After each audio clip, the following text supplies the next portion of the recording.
This clip is taken straight from our Soul Stream, the ultimate live Realmcast interactive experience, where we dive into the latest Mortal Kombat news, discuss specific topics, and even chat with special guests in real time. With the Soul Stream, you're not just a spectator, you're an active participant, so subscribe to the Realmcast and hit that notification bell so you don't miss the next live episode.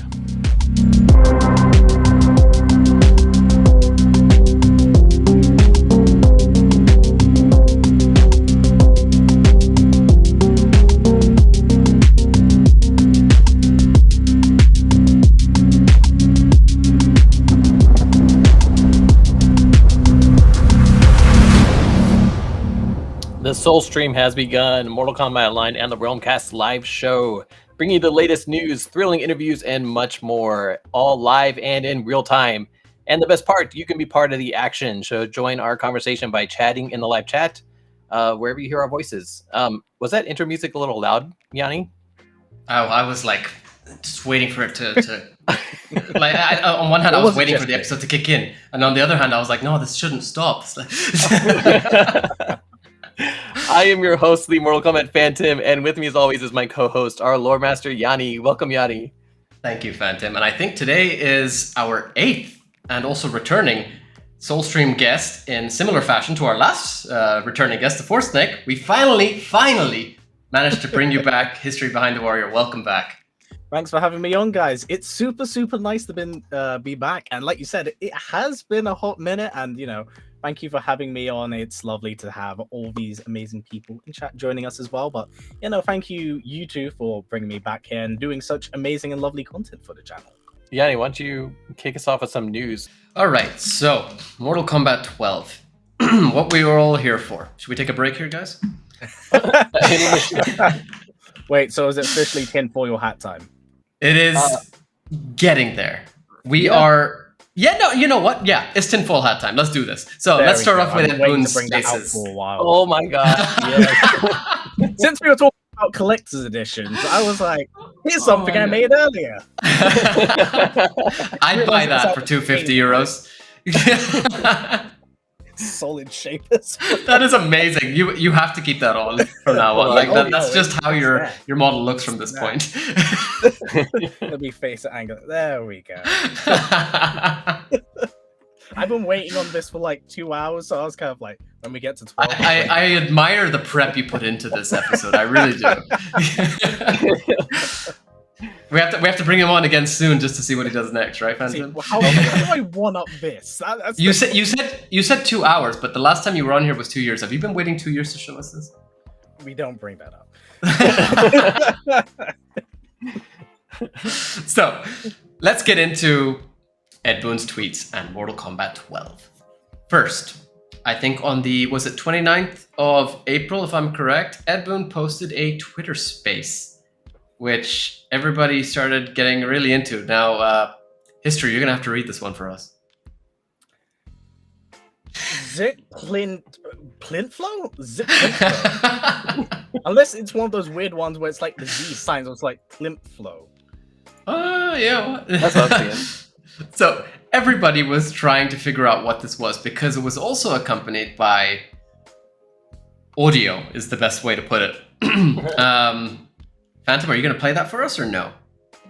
Do I have the audio on that? I don't think you do. No, but I think you've got an image. Here we go. A tweet by Kevin McCollum, which summarizes the playlist of songs, specifically songs that were on this Twitter space, because it was not just songs. There were also other audio samples. Yes. Did you listen to this? When it yes. was okay. So, I mean, it was weird because, he it sounded like he's dialing in with a radio, and then there's like random Mortal Kombat sounds, and then these songs would come on. History, how about you? Were you listening to this at all? I unfortunately didn't have the opportunity to tune it to live or listen to it at all, because it was at demon hours for me, and I'm quite sure I was out of it. When I woke up to it, I was like, I'm going back asleep. It's happening. So I missed the live version as well. I had to find it on YouTube later. Somebody recorded it. But as Phantom said, it did sound a bit weird. There was like radio tuning in noises. There was Was there a dial-up connection as well, or am I misremembering that, Phantom? I don't think so, but it was just like weird sounds with it. But but then also round 1, fight, etc., etc. Round 2, fight. There were some interesting samples there from Mortal Kombat games. But then also, as we have here on the screen, a playlist, including just, I guess, for the listeners who aren't watching, Purple Rain by Prince, Mother by Pink Floyd, Let It Be by the Beatles, Boogie Fever, The Silvers, Every Breath You Take, The Police, Gin and Juice, Snoop Doggy Dogg, Another Brick in the Wall, Pink Floyd again, and The End, The Beatles again. So, quite an interesting list, which everybody got cracking on immediately, trying to figure out, what is Ed trying to tell us? What is he trying to tell us? Well, nobody still knows. Well, I'm gonna kick us off with the first one because I'm sorry. Oh, that's easy. Rain, like, don't do me like that again, Ed. Do not tease Rain and then not put him in. Oh, Let the guy have a starting roster spot for once in his life. You know, Rain. Trilogy doesn't even Rain. count. Armageddon does not count. I just wanted to remind you that he likes Prince. That's all. Sorry, yeah. So, yeah, that's easy. yeah, Purple Rain, I mean, Prince. Yeah, but that doesn't mean we're gonna get Rain. It just means that he loves Rain. So Could just be appearing. yeah, My homie exactly. Rain love. Yes, there are. Next one was Mother by Pink Floyd. History. You got a tinfoil hat theory on this one? There to strictly upset the OG Sindel fans. 100%. That's what I was thinking too. I think we're Mother. getting Twindell. You're alive.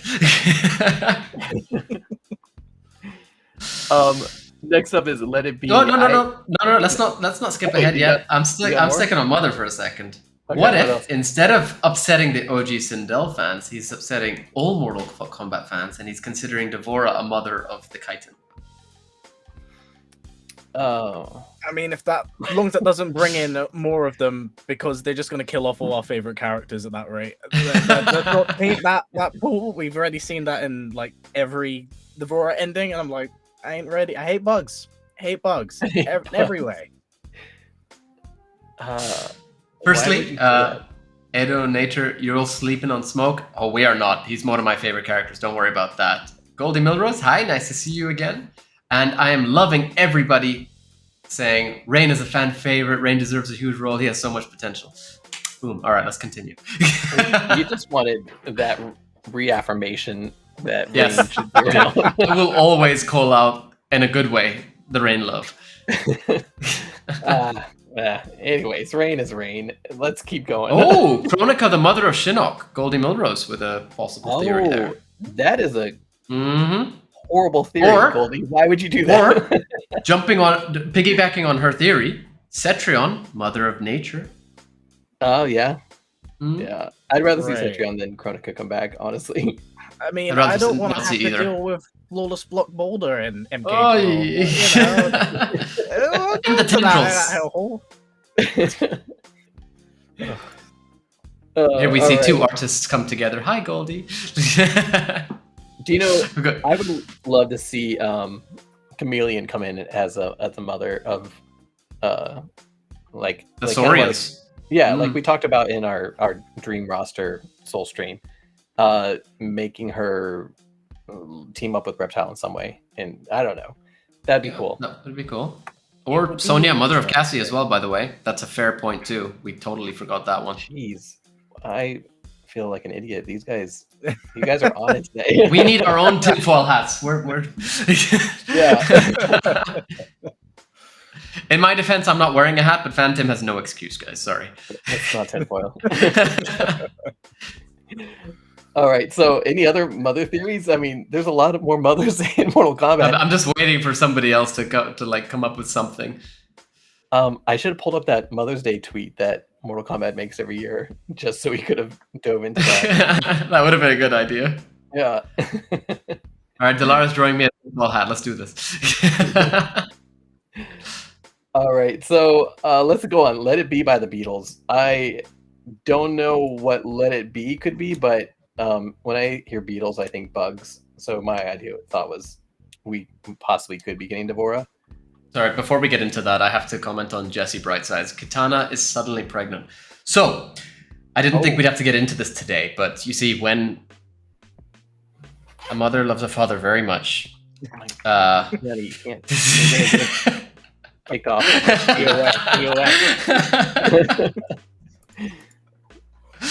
Okay, no, I'm just being really stupid right now. But you know what? It could be Kitana, for all we know. I mean, Hourglass, the rest of the world, time with Fire God Liu Kang. He's looking kind of hot and I'd say spicy, but I guess electrifying works better here at this point in time. You never know. My man shredded like a sirloin steak, so I don't blame him. I regret my statement. No, Jesse, don't take it back.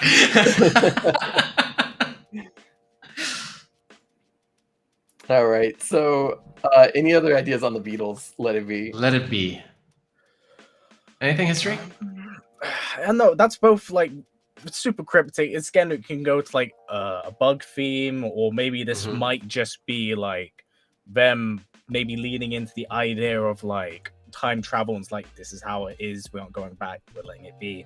This is the status quo going forward. Yeah, I could see that. All right. I'm trying to think. Like, I know that we had obvious theories when we spoke very briefly on this, Phantom, and now I'm completely forgetting them. Honestly, I didn't dive into this little hint at all because listening to it was so mind frying. Like, you know what I mean? Like, it was just so random that I was like, like auditorially, I did not want to hear it anymore, and so I kind of like tuned it on for a little bit. I was like, okay, I'm done with this. I'll wait and see what everybody else figures out. So. Oh, well, I'm going to stick with Devora on this one. I think Beatles, that's the only one that really clicks to me at this point in time without going deep into the lyrics. Yeah. Okay, next up was Boogie Fever by the Silvers. Boogie Fever. Well, I don't know. Yeah. I know that somebody thought Smoke for this one. Disco Fever, maybe? Like, kind of, maybe. Boogie Fever, my thought is Liu Kang's Friendship Disco Dance. The Silvers, right? The Silvers. Silver, Smoke. Yeah. Liu Kang's Friendship Disco Dance. Yeah, I could see that one too. That one actually makes a lot of sense. Friendship. That too, as well, yeah. Maybe it's not Raiden. Maybe we're getting Kid Thunder. Oh my gosh. I would be so happy, honestly. See, I would have gone with the next one being Smoke, Every Breath You Take. But then again, Cabal works for that one too. And it works because it's also the police. I was also thinking Fujin. Yeah, definitely. You just reminded me of my fingers breaking trying to play Fujin in MK11 now. Or it could be Striker. Where he just shoots you every time you take a breath? It's the police. Maybe they're having Robocop come back. Oh, what did you say? History? Robocop? Maybe they're looking to curse people bringing back Robocop again. You never know. I think I just hurt like so many people in here by suggesting that. I don't know. Silver Smoke works for me for Boogie Fever, but then we've got Raiden, we've got Liu Kang as well. Every Breath You Take, we've got Fujin, we've got Cabal, we've got Smoke, we've got, who am I missing? Striker. Yep. I really hope it's not him, but hey, everybody in the chat's saying Striker.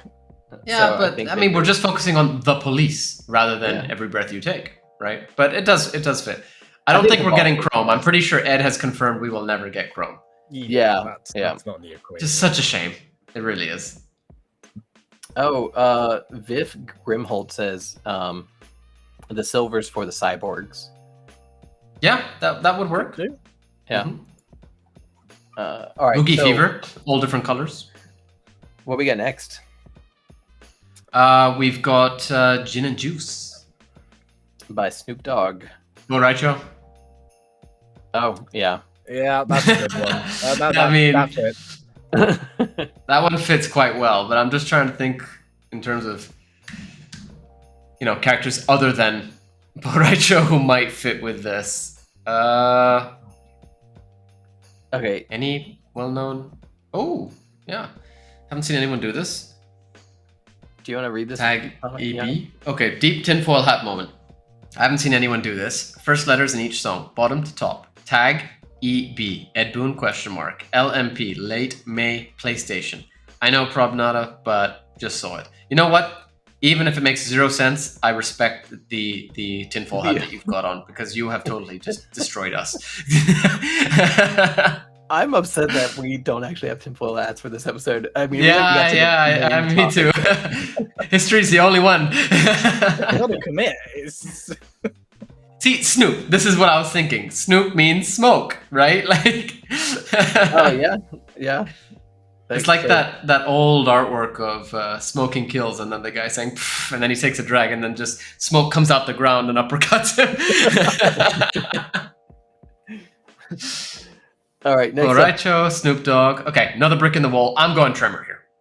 I was gonna say Tremor as well. I hope so. Like, Tremor needs so much more love. I was so excited when he came out for X. Like, that'd be awesome. Such a cool character. Yeah, he really is. Okay, you guys continue with Tremor for a second, but I have a crazy tinfoil hat theory coming in a second. But yeah, Tremor, agreed. I would love to see him. I think that he really deserves a lot more time on the roster at this point. He is such a cool character. I mained him for quite a while in MKX, actually. He was just so good. Or Garrus. Could be, but I would say he's more Sandy than Ricky. That works. But yeah, you never know. Okay, here's my tinfoil hat. I can't wait anymore. I'm sorry. It's too late. Another brick in the wall. Pink Floyd. Ed has always said if he does another ninja, they'll be pink. He'd love to do a pink ninja. We've already gotten the orange ninja with Takeda, technically. Pink makes sense here. And then another brick in the wall. Another ninja in the roster.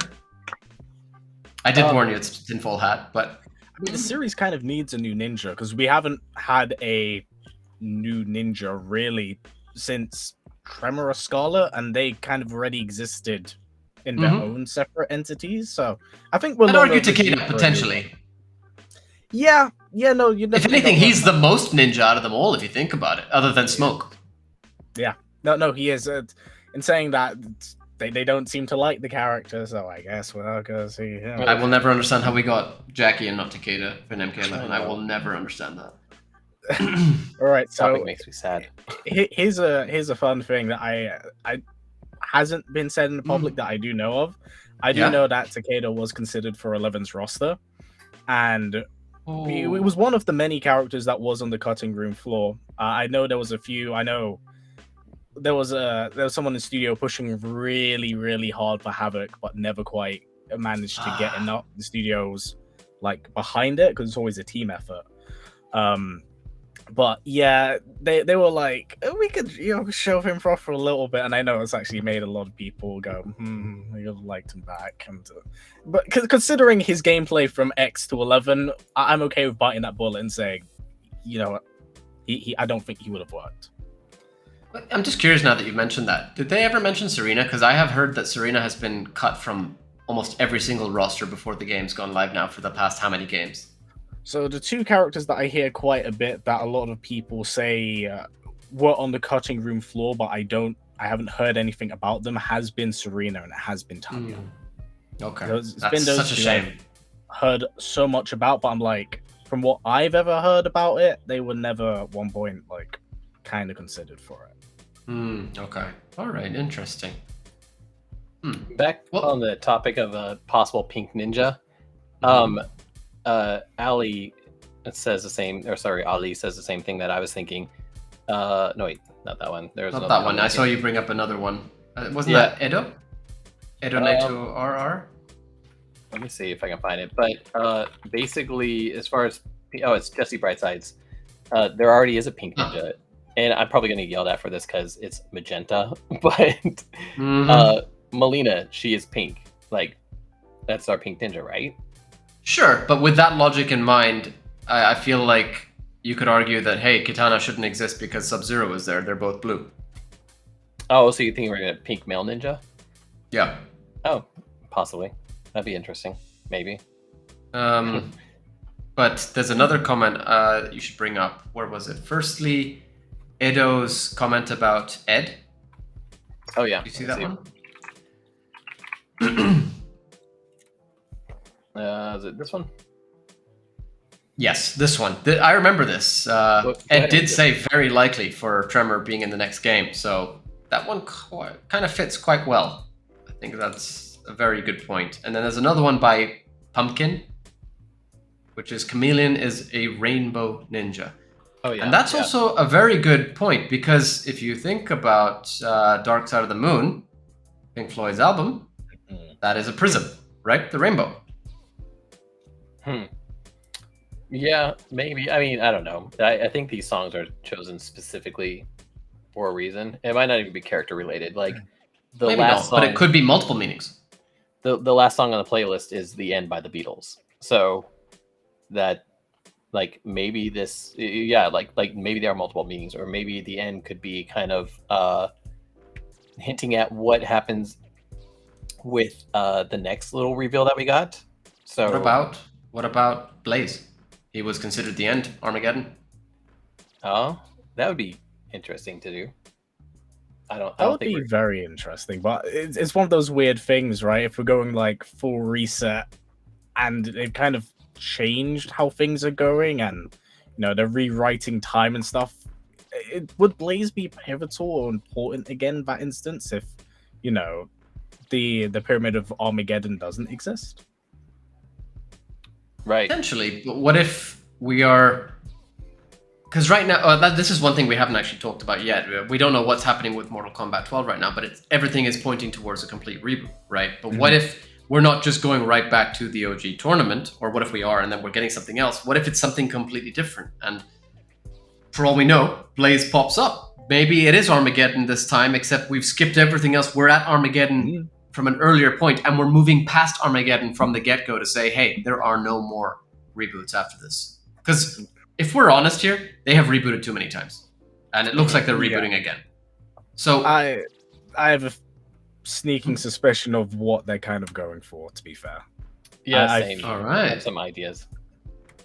But maybe our ideas conflict with each other, and that'll be interesting. Should we talk about it now, or should we save it when we get to it? That's the real question. I think we can, this next little tidbit, I mean, we can kind of talk about this, and I think that'll kind of lead into some of these ideas. So NRS released, or NRS Warner Brothers released their gratitude video. And this is kind of what kicked everything off here. And I'm just going to fast forward it a little bit. Let's see. Yeah, I'll fast forward it right here to Ed's. And I apologize to everybody at NRS who I just skipped over. Well, thank you all as well, for the record. But here it is. The actual... It's Tremor. Little moment. No, don't do that. You're going to confuse everybody. So we see the inside of the hourglass and the very last grain of sand, which this is some great imagery that they got going on. It explodes into what looks like a galaxy of... It explodes into Ed Boon.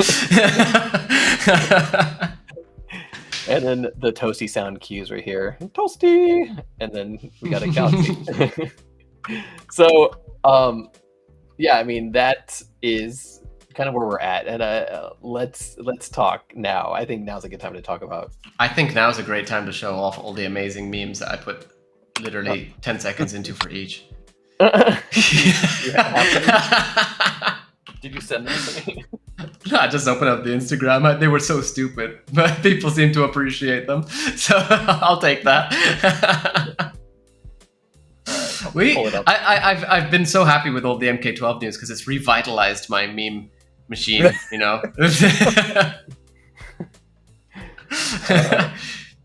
I mean, if you're not following, I don't blame you, but you totally should, because I make some really stupid jokes. I haven't signed in to see it all. Ah, that's lame. So, yeah, here's Mortal Kombat meme realm for everybody who is interested in Mortal Kombat memes 24/7. Keep this up for the next clip then. Let's move forward. So that grain of sand. I mean, I think we're all on the same page here. Thank you, Dilara. Nice stupid jokes. So we're all on the same page here in the sense that this is clearly telling us that the universe is sort of being reborn. If everything is being rebooted again, correct? Yeah. More or less. Well, you're both wrong. It's Tremor. Okay, no. So It's Garrus. Garrus is finally getting his revenge. he just came back from that one grain of Yeah. sand. You know, you could actually argue that he could, because you know he manipulates sands of time. He was helping Kronika who had the hourglass. Technically, he could have been made from the hourglass, Right. or the sand within the hourglass. He's like Future Cell from Dragon Ball. He just keeps coming back. Exactly. So, all right. So, what are your ideas? Let's hear them, guys. Well, I personally think that if we're going off the grain of sand, I think that it's supposed to be kind of symbolic of a new universe being born. I think it's the equivalent of, like, Liu Kang's Big Bang to start off this or kick off this new era. And the thing is, we've always talked about the hourglass, but we haven't really talked about what each grain represents. Does it represent a universe itself, or is it the binds of time or the limitations of it? Because, you know, we've only ever seen it be rewoven when Kronika kind of dials things back, but we don't know, like, the full capacity of, you know, what can be done with it. Yeah, I see what you mean there. I've not actually stopped to talk about whether or not each grain of sand is, you know, a unit of time, or if it's a universe or anything like that. That is a very good point. I was thinking more along the lines of what happens if the hourglass explodes. Because we know that the crown was made by Shang Tsung, or at least with Shang Tsung. But we don't know about the hourglass, do we? Because No. as far as we can tell, Kronika is this Titan, which I really, really hope is forgotten and decanonized. I'm sorry, but Titans have no place, in my opinion, compared to the other gods. But Kronika herself is a Titan, but she needs the hourglass and she needs the crown, but Shang Tsung hasn't always existed. So it's sort of this weird paradox where I don't understand where Kronika's power comes from and how long it's existed if Shang Tsung is, you know, as old as he is. So is the hourglass exploding a sign of, you know, as you said, the Big Bang?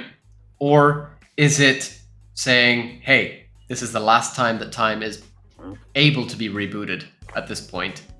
Now, this is the final go. Whatever happens, happens, and we're going to stick with it. Yeah, no, I definitely see it as that. Though that possibility is on the table, as there's lots of things which it could symbolically mean. I've even, again, going off this thing right next to me. If we really looks like an hourglass, like half of it. Yeah.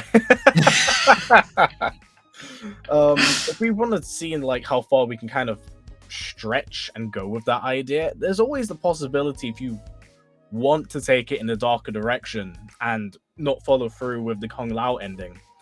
Maybe Shang Tsung's, you know, after gaining the hourglass of time, has gained cosmic awareness and omnipotency of like the existence of the multiverse, what exists beyond just his timeline. Because, you know, that idea was kind of implemented in Raiden's chapter where, you know, he had the flashbacks of Liu Kang and saw every other alternate reality like being put together. You know, what's to say that Shang doesn't get the same thing upon becoming the keeper of the new hourglass, and he's like, oh, well, there's all these other versions that I haven't conquered. What's to say that those Liu Kangs can't see what I see? Let me go and kill each and every other universe. Because here's the thing, right? That hourglass, unbelievably powerful. And in my opinion, it needs to go, because you can't have something like that powerful exist for that long, because it's a reset button every single time. It's guaranteed. It's like, okay, let's stack up Kung Lao against Onaga. Oh, Kung Lao didn't win. Let me dial things back. And then he can just keep doing it until he wins again. Because at some point, that thing has to go. So there's always that idea and concept, but that is like egregiously out there. My idea on it, it's very clear.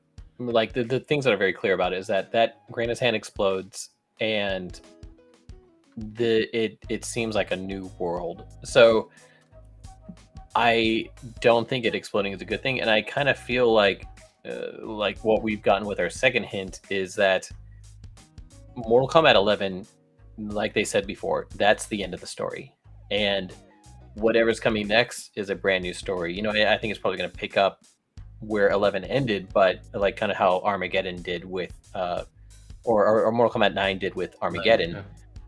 But I think this is not the Mortal Kombat that we know anymore. I think this is going to be something completely new, a brand new universe. And the thought, like, I like that idea that history just said Shang Tsung controlling the timeline could have resulted in this explosion.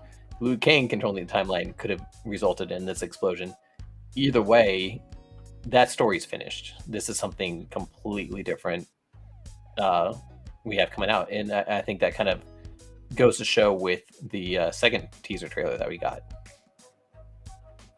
Should I pull that up? Yeah, let's do it. That's perfect time to move into it, actually. All right. So, let me turn this on.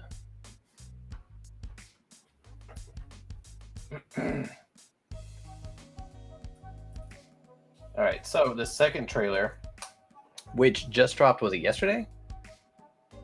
Yeah, Yes. yesterday. You want some sound on there?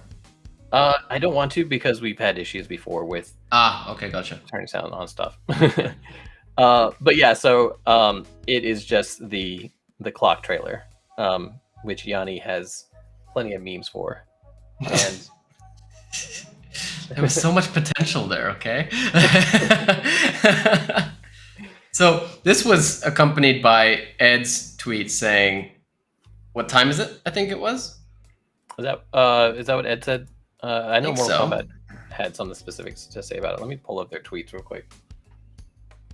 I think Mortal Kombat's was "It's almost time," Yeah. and Ed's was "What time is it?" Yeah. So for me, there's an obvious answer there. I'm sorry, but if you go back to the video, Phantom, back to the beginning, please. Mm-hmm. And if you go back, yeah, see there. So the minute hand is just before 9, and then the hour hand is on, or really just about to hit if you think about it, 12. So it's obviously 11:45. So Mortal Kombat 11:45 confirmed. Now History's just like.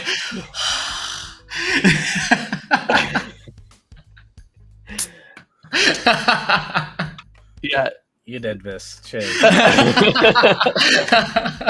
History. Now you understand my life right now. I know why you didn't bring me back for so long. Don't worry about it. Yanni's been off the rails since he left. The best part is I take this so seriously because I see people commenting like, the hour hand is on 1 now, and then somebody's like, that's not the hour hand, that's the minute hand, and I'm like, guys, what are you talking about? It's the second.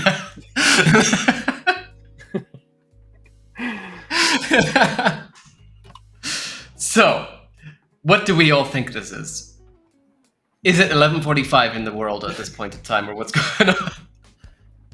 I'm not ready to commit to this bit because I'm already feeling like my brain regressing. Thank you. With each second, a sip of this goes lower and lower. And lower. With each second, or with each skipped second? How does that work exactly? Oh no, let's find out. Press play.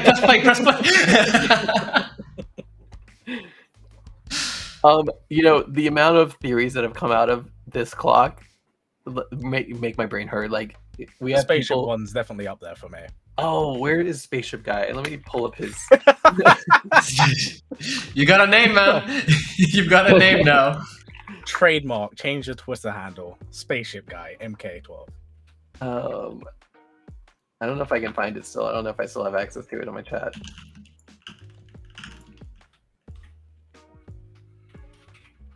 No, I can't It find obviously means that we'll get an MK9 remaster along with MK12. They can even add Kratos to the PC version now. Well, we've got the assets, don't we? From technically from God of War.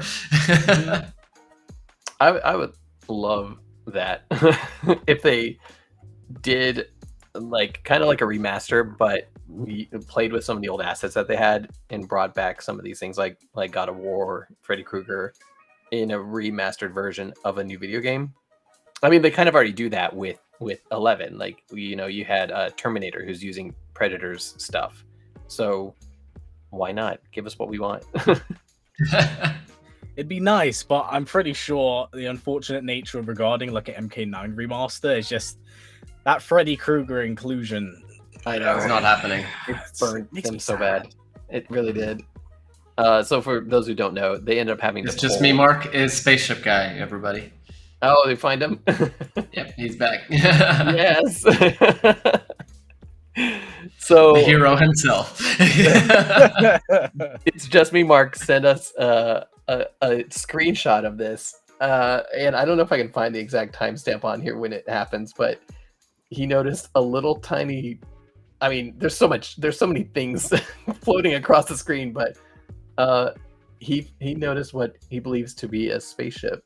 So are we getting there's actually a lot of theories about Mortal Kombat in space and a lot of people talking about that. I will be as shocked as I was with Rambo if that's what we get. You still owe him an apology for that, by the way. Yeah, I'll call up Stallone when I get off here and be like, you know, I doubted it. So yeah, everybody is talking about what does this mean? You know, like in all seriousness, I'm going to say with quotation marks because I'm 100% going to make a joke at some point very soon. But we start off here. Time is obviously ticking. It's, as I've said, 11:45. This has a point. I promise you. It's obvious that time is supposed to be ticking towards 12, right? We're all expecting it. This trilogy, if you go back to the beginning again, Phantom, are you able to loop it? So it's obvious that we're sort of talking about this, I say trilogy, really, because we've just finished 11. We've had 9, 10, 11. It starts off from the 9. We've gone through 10, X. We've gone through 11. And we're all expecting 12.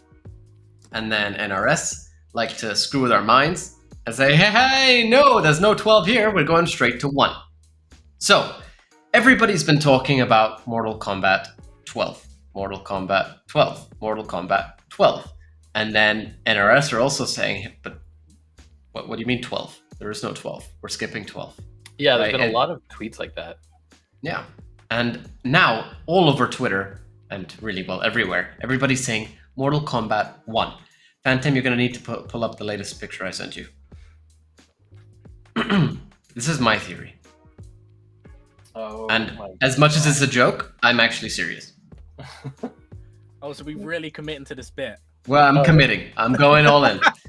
So everybody remembers Mortal Kombat 1. Well, how about Mortal Kombat 1, 2? So I'm going somewhere with this, I promise you. Mortal Kombat 1, 2. Does that look like 1, or does that look like 2, or does that look like 12? Why not both? Right now, we're rebooting the entire series. We're going right back to the beginning. It's the 12th entry, technically. It's Mortal Kombat 12. But it's also Mortal Kombat 1 again. Mortal Kombat 1, 2. History just keeps taking shots. I've got a bottle behind me. I'm ready. I mean, I ain't gonna lie. I think it'd be very interesting in some instances, but I've also come under the form of trilogy fatigue because we keep seeming to want to stay between Mortal Kombat 1 to 3 when it comes to it. Because we've seen Mortal Kombat 1 to 3 rebooted in MK9, kind of a very loose adaptation for the 1995 movie. Of course, Annihilation doesn't exist. We've seen it in other forms of games, media, and the comics. It's why, like, with a reboot in place, and if you specifically think about it, how many more times can we empathize and feel sorry for Hanzo's family dying? I'm like, oh no, they're dead. But This is a slightly perfect different time. this time. This is a perfect time for me to just quickly interrupt you, Phantom. Please pull up the previous image I sent you. This fits perfectly with what history is saying. Continue, please, history. Oh yeah, here's the really funny thing as well regarding what is it, Scorpion's family dying. That actually ties into his MK11 arcade ladder ending, where his family dies in every possible timeline. So it's like a fixed point that he can't change.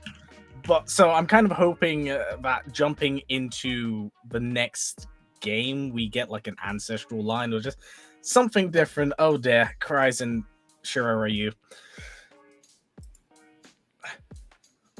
I'm sorry.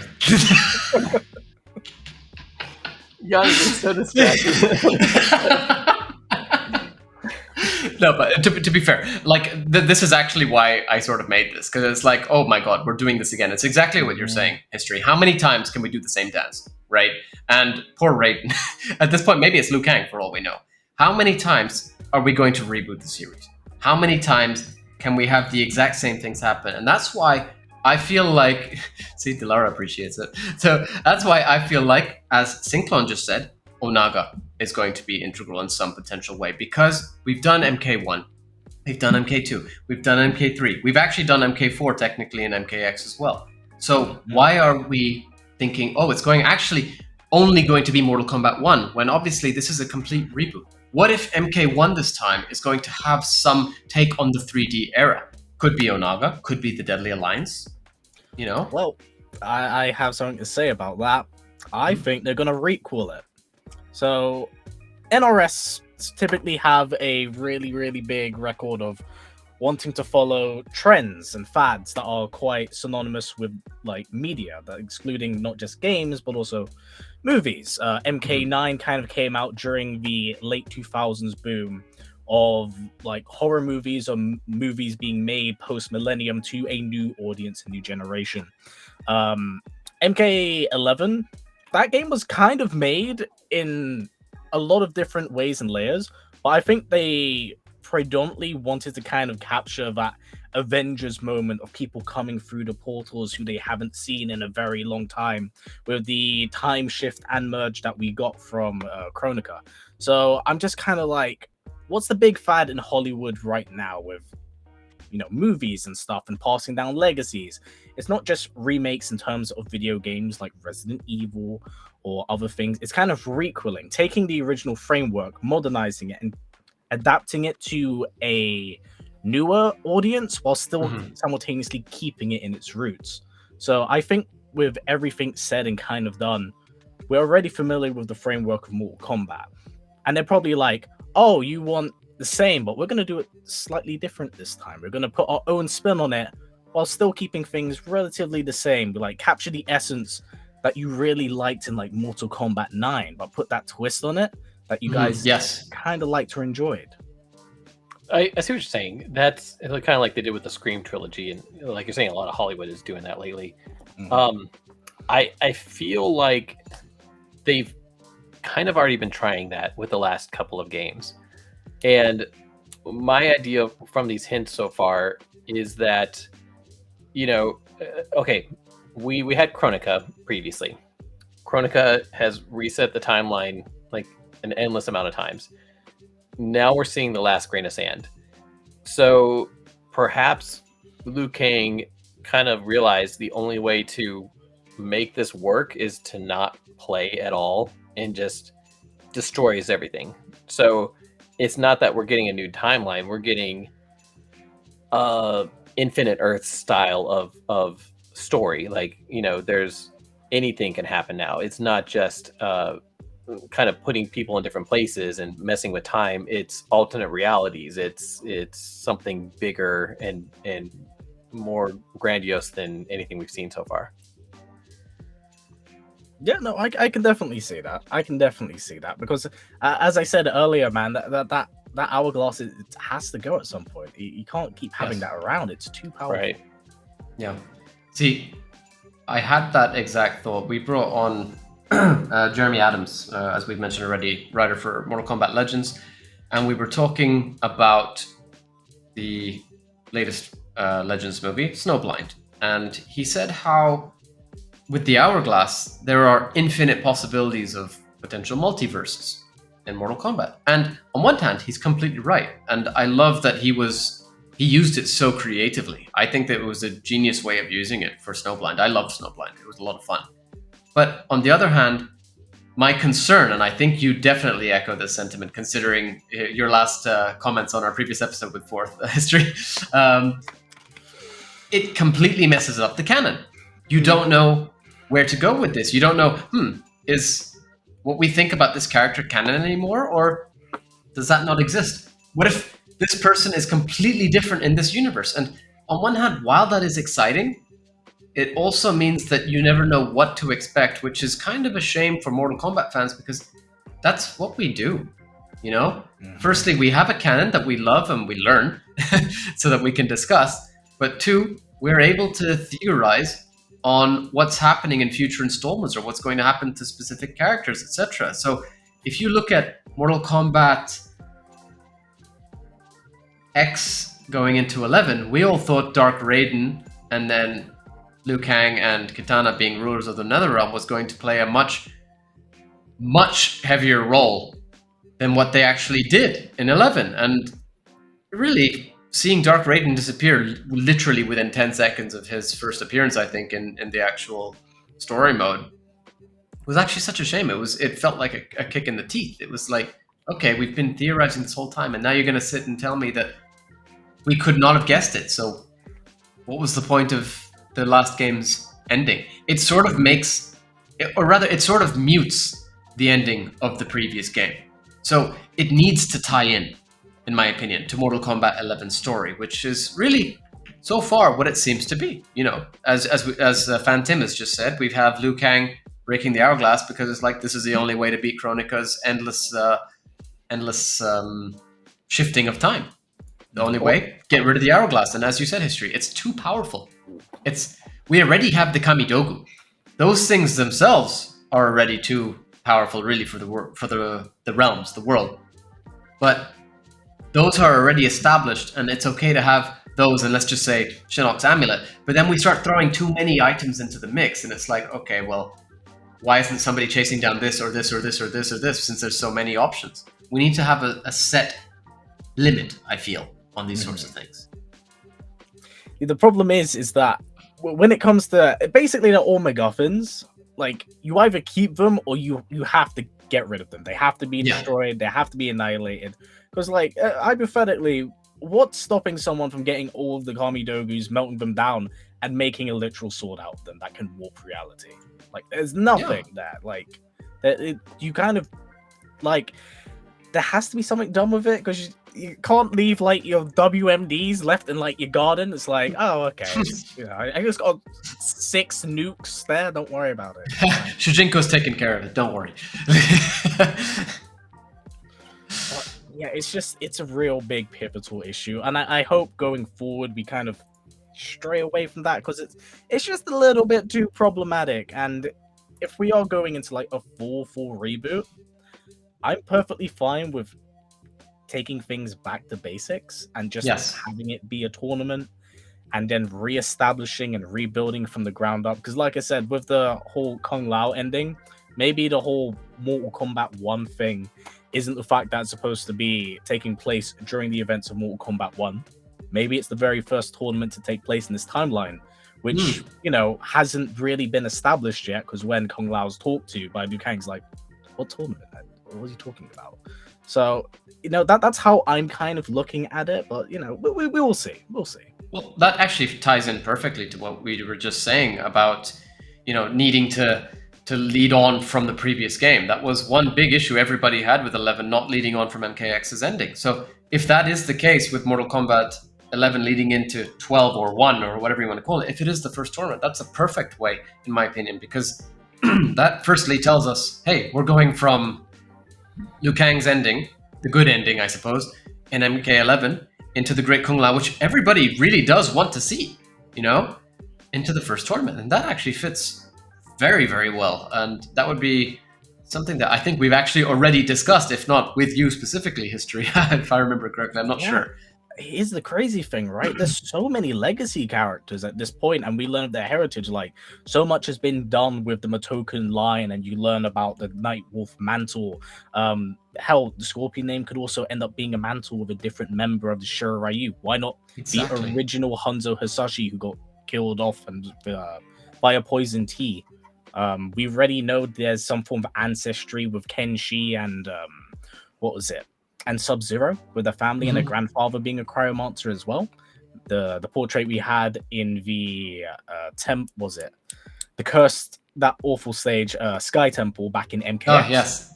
Like there's a lot to work with here. It's just like NRS having their thumb on the trigger and choosing not to press it, which I'm hoping isn't the case here. I don't know. I think that this history thing. Sorry, Phantom. Just quickly, I think this history thing is the perfect way to tie everything together for the games and also for the fans of the game who love the lore. Like, as you just said, these are characters that we've wanted to see for so long. Great Kung Lao, certain characters who may have come up in the past, Jared, for example. You know what I mean? Like, there's so much potential here that we could see. And yeah, okay, that might mean that we're missing out on certain characters from the future. I'm perfectly happy to see SF characters disappear. The Special Forces can just disappear entirely. I don't mind that. But this allows for all the older sorts of characters to really get a time to shine, if this is all the case. Phantom, sorry, I interrupted you. You know, so there's a lot of comments coming in right now, and I'm kind of watching them, and there's a lot of different things that people are talking about. So Trey, let's see what his name was. Dre the Prophecy states, you know, if they stated in the past that they're not going to be doing time travel or anything like that anymore, and I think that kind of coincides with what we're saying, is that this isn't necessarily a time travel story. This is a complete Mortal Kombat reboot, and it, like Yanni said, it could be going back to the first tournament. Mortal Kombat, like, the one could signify that there's only one universe now. There's no timelines. There's no hourglass. This is it. Like, this is our Mortal Kombat from here on out. And correct me, guys, if I'm misspeaking for either of you in this idea. Well, history brought up the idea first, but just that. Yeah, no, it's on point, because it would make sense. Again, I think we can all agree here. The big problem with Mortal Kombat right now, especially after all the changes and kind of retcons it has, we need to streamline it again. Have it make sense a little bit, so that way people can follow it. Even if it is another reset, it's what I said about going back to it being a recall. It's like, okay, it's a reboot, but it's still a sequel in itself, taking it as well as a prequel. Yeah, it takes us back. It combines all aspects of Mortal Kombat's identity, nature, and heritage with its legacy. The only difference is now we get to see it play in real time. Like, I love the idea of maybe getting to watch Shang Tsung before he fell to the hands of Shao Kahn work in real time and see his actual downfall, and maybe the jealousy he grows towards, like, Kung Lao, who's this up and coming Shaolin monk. Shaolin monk, yeah. Yeah, because what was it? Don't forget, in the original concept of Shang Tsung, he was called Shang Lao.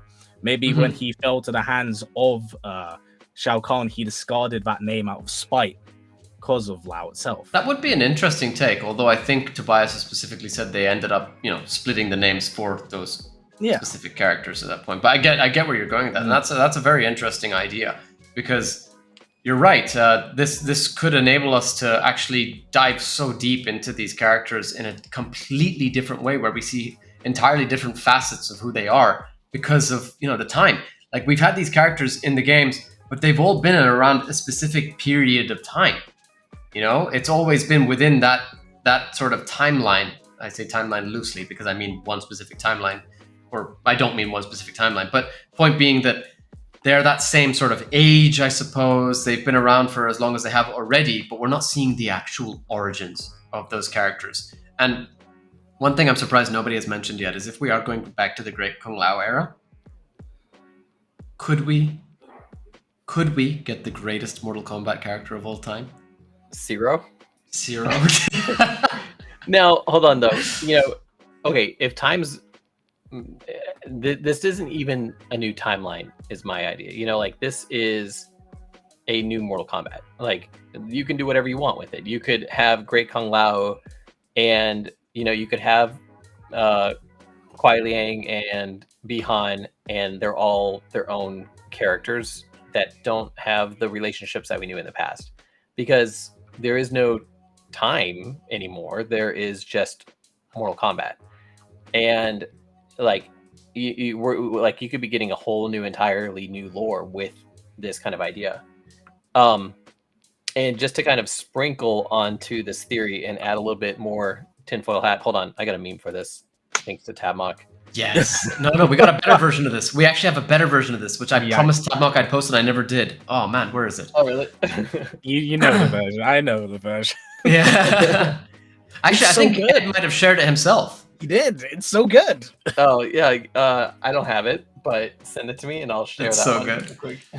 But I want to bring this up. What Synklon just said actually just kind of blew my mind. This is something I didn't think about, and I just tested it while you were talking. Bring up Synklon's second last comment. Nope, previous one. Let me see. That one? If you count the seconds in that clock teaser, it's exactly 12 seconds. That's cool. That is true. Is that true? I just tested it now. That's pretty cool. The version I have is 16 seconds. No. That's the video length, but not the ticking. Oh. There's exactly 12 ticks. That's cool. That is actually a really cool find. And then the 12th tick ends on 1. Yep. So I was right. It's Mortal Kombat 1 too. Have you finished your drink history? You know what? It's never too late to start the second. Is this the better version you're talking about? Ed posted Yes, that's the one. But it's actually by somebody else. It wasn't my video. Not my video, my image. Yeah. I think Hack's in the chat right now too. So is it? I thought so. I thought. No, sorry. Is Hack's the one who did it? Oh yeah. It's Hack. Perfect. Oh, that's perfect. Okay, but to kind of add a little bit more to our tinfoil hats and what we're talking about today, there have been a few reports that have kind of got picked up today, and of all days. So this is on Windows Central. It's by Alexander Cope and contributions from Jez Corden, who does a lot of different publishing for some. I think you have another tweet to share by him, actually. Yeah, and I'll pull that up here in a second too. But the rumor is the new game is going to be called Mortal Kombat 1, and it's a reboot with a full reveal and launch date imminent. So sorry, Cyberclark's comment. This one? But since 4 ticks remain in one place, that leaves 8, meaning we're getting MK versus DC2. Oh. Well, I mean, we aren't getting Injustice free like we were planned, right? So Ed did say today that they never said it was a Mortal Kombat game. Yeah. You know what? I love when he just does that, because I'm like, you're just straight up lying this time, man. Actually, they said he said initially it wasn't going to be a Mortal Kombat game, but I think WB changed his mind and told them it is. You're wrong. You get that Mortal Kombat game done now. Yeah. So this article, it goes into a couple things. First of all, they say it's a reboot and it's called Mortal Kombat 1. So that kind of adds to that theory of this is a brand new Mortal Kombat game, or an origin story, a reboot, prequel, something of the sort. I'm kind of liking this imagery, by the way, of all of our cameras next to each other and then 12 right next to history. That's great. It just helps that I have the hat next to me on the screen. So the article also says that the game will be released, and this is kind of a given in my opinion, but it says it's going to be released on Xbox Series X, Xbox Series S, PlayStation 5, Nintendo Switch, and PC. Now, all of this right now is rumors. This isn't anything confirmed by any of our sources. Yanni, do you want to give a full disclaimer? This is just tweets that are getting a lot of activity in the community. Yeah. You've got, I think, Jez is one saying next month. as well as this is the one. So Jez Corden is saying it's a reboot. It's called Mortal Kombat 1, which I'm sorry, as much as I like the idea, I've been joking about this. I think that my idea is way better than just calling it Mortal Kombat 1. I'm sorry. But Mortal Kombat 1, 2, September 2023 launch window. So I've heard. So this September, that is actually not far away at all. That is really, really soon. So if that is the case, woo, I'm happy. Character pass includes Peacemaker and more. I assume that would be more, yes. But Peacemaker is an interesting one because... Can I tell you the more? Yeah, sure. The more is Homelander. Yeah, exactly. So that is perfect. According to rumors, just to be clear. So that's what I was going to say. So one thing I've noticed, and I've mentioned this in the past, is that firstly, we are very fickle as humans, as fans. Yeah. I have noticed in the past, and I've mentioned that prior to Mortal Kombat 11's DLC being announced, everybody was saying they wanted to see Ermac, Rain, Smoke, as well as a few other characters. Okay? At some point, everybody shifted to Shang Tsung, Sindel, Nightwolf, Fujin. Why is that? You know, like everybody, the entire community, all of a sudden, everybody was like, oh man, I really want these characters. And I love all those characters that I just mentioned. I love them all. I prefer the original Sindel, the real Sindel, sorry. But I love all those characters. But I'm sorry, you're not going to get every single person in the community asking for those exact characters at the same time. When I know that everybody's just... bots. Maybe. Sure, you want to go with that? All Mortal Kombat fans are bots. We are all bots. We do not exist. This is not actually me. This is a bot. So everybody, like, I'm going to ignore Smoke and Rain because I'm biased with them. I love Ermac, but he's not on the same level for Rain and Smoke for me. But everybody wanted Ermac. Why? He literally appears with an entirely new design in the Crypt mode, right? So everybody, for obvious reasons, wants Ermac. Fair. But then suddenly everybody switches to these four who specifically made it onto the Combat Pass, right?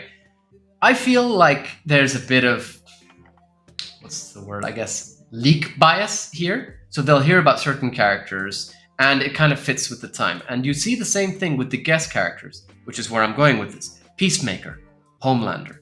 They fit perfectly into this climate right now. Everybody loves the boys. I mean, we've even potentially got Billy Butcher himself playing Johnny Cage. Then everybody really enjoyed Peacemaker as far as I could tell, but that's also a WB property. Obviously, The Boys is not, that's Amazon, but it fits within this climate.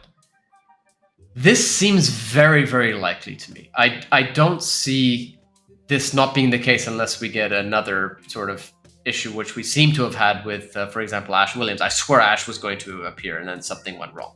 Oh, right? Yeah. It confirmed. Yeah. So unless that happens, I see these two being shoo-ins for guest characters, which already concerns me because I don't like guest characters, but hey, what can I do at this point? But I think you've got another tweet because he mentions here specifically corroborating Bilbil Kun. This one? No, this is the same one. Yes. I'll just read the exact same thing out twice. Exclusive upcoming release. This guy is, as far as I'm aware, a retail leaker. Like he'll say the prices and the additions of all games. It's not just Mortal Kombat. So he's got next Mortal Kombat game from NetherRealm Studios. WB Games will be called Mortal Kombat 1.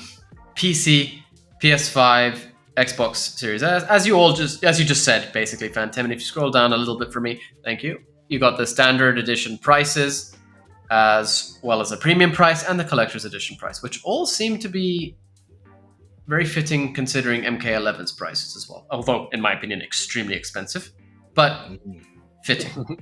Well, something interesting too is that there's no collector's edition for any of the platforms except for the PlayStation and Xbox, which is on par with what we've seen in the past. So this could be a lucky guess. It could be an actual leak because it lines up to what we've seen in the past. So again, this is not our information. It's just things that we've picked up from the internet for today's episode. But yeah, I mean, like Yanni said, it seems kind of reasonable in my opinion. Yeah.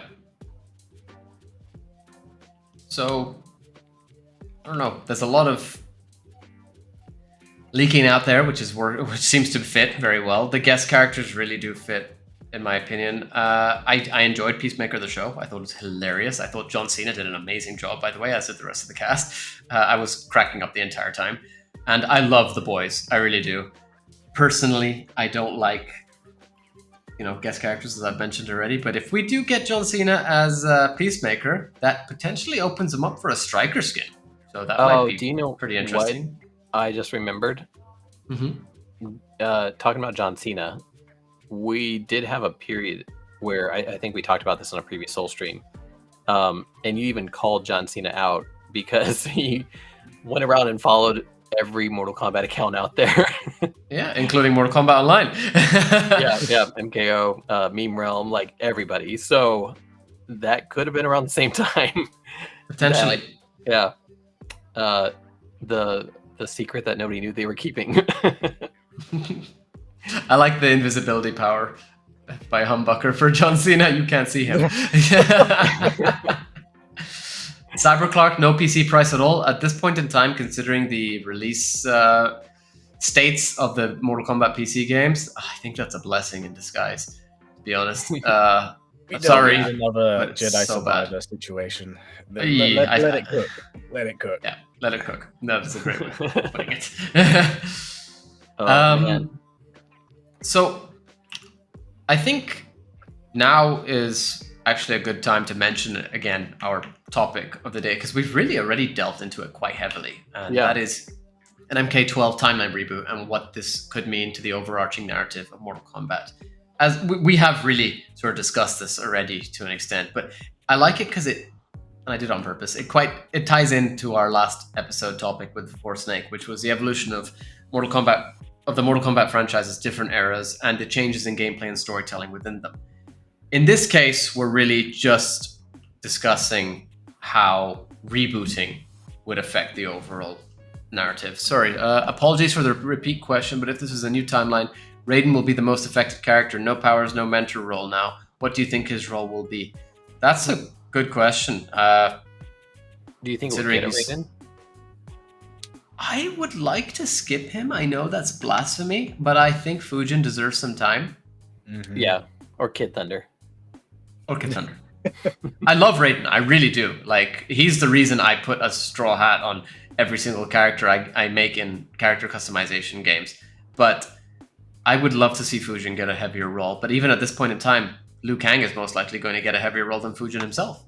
Hold on. I just had a quick little trivia for history. Do you know where or what is your knowledge of Kid Thunder from Mortal Kombat 2? Like, how did this happen? I've never dived deep enough into that hole, actually. We did. On our last Realmcast episode with Carlos Pacina. Because my understanding was, like, growing up, was that somebody's nephew was actually in the studio and they just dressed him up in Raiden gear, threw him out there, and made him Kid Thunder. We got an answer. Yanni, do you remember what Carlos told us? Go for it. I remember, but this is your topic. I'm just excited. I love Kid Thunder. Go for it. So Kid Thunder, they just took the sprite of Carlos from what he can remember. He doesn't remember anybody actually coming to the studio, but they took his sprite and just like chibified it, like shrunk it down. And so that's the story of Kid Thunder. Everybody, that's such a simple, like, but I feel like that's like a meme before it became a meme and just exactly. So for everybody who is like, if you like stuff like that, check out the latest episode with Carlos. I'm super excited. I'm voting for Kid Thunder for Mortal Kombat 12. So he could be Adult Thunder. Anyways, sorry, I completely derailed us. All good. Okay, let's get back to the topic then at hand. Yeah. So we've mentioned this a few times already, and we've had a lot of reboots. We've had, if we go from the beginning, we've had the OG trilogy, which continued into the 3D era. No reboots at this point in time. But then Armageddon really had nowhere to go considering the ending of Choice. And as a result, we went back to MK9. Throughout that, we get to see Raiden getting flashbacks of that previous timeline the whole way through. And then we end with a completely different ending to Mortal Kombat 3, I would say. Mm-hmm. With certain changes having been made the whole way through as well. So for example, Sub-Zero is now cyberized instead of Smoke. Except that doesn't matter because everybody pretty much dies anyway, right? Mm-hmm. So you have all of this taking place, which is obviously leading into a Revenant storyline with MKX, Shinnok, Quan Chi, who literally appeared in MK9's story mode, as well as Quan Chi being playable. We then have MKX skipping, I think it was 20 years after already being set 2 years after MK9. So 22 years skip, as far as I remember. Is that correct history? Yeah, it's like 20 or 25. It's around that because we cut to like 20 and then there's like an extra 5 years afterwards and we go to 5 years. Okay, gotcha. So we've already had another play with time, I'd like to call it, yeah? Because we're talking time skips or anything just with time here right now. We've then got MK11 reverting time in a way, in the sense that we have a time quake bringing back characters from a different point in time. So we've now got time going back. We've got time just changing up the entire roster because completely different events happen. We've got a time skip, and then we've got characters being brought back or brought forward rather, from a different point in time.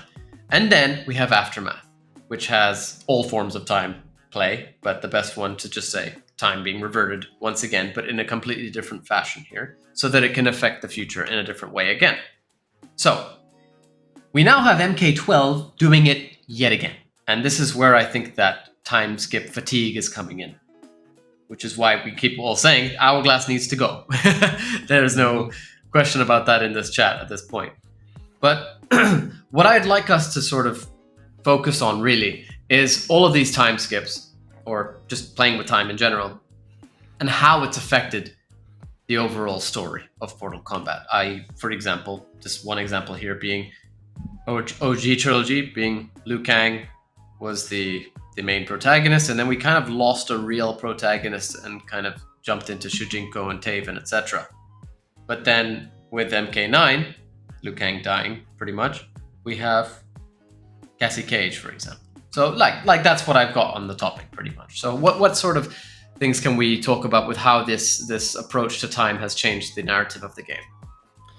It's funny you say that. I'm actually working on a literal video discussing it, talking about whether or not we need another reboot. Is it needed for the franchise? And the crazy thing is that I'm in the mindset of yes and no in many different instances. And here's the thing, right? I don't, because we're talking about like time travel and so much like basically time travel fatigue. I'm on like on another level as a Terminator fan and being forced to watch the first 10 minutes of Dark Fate, and I'm like, I don't want to see that. I don't want to see this Mortal Kombat basically become the time travel fighter. Like that is not what it needs to be. That's never been its sense of identity, and I think that it should stray as far away as possible for that, regain its sense of identity. I think with time travel on the table, there's a lot of ideas to play around with. Like, there's characters who have died off screen or may be included in like character endings that you could bring back. You could bring back all the dead characters from the comic book series or you could just kind of mishmash characters from like the 3D era or any sort of time. Like, it's all up to the writer's will and interpretation. The only thing that's limiting them at this point is their own creativity.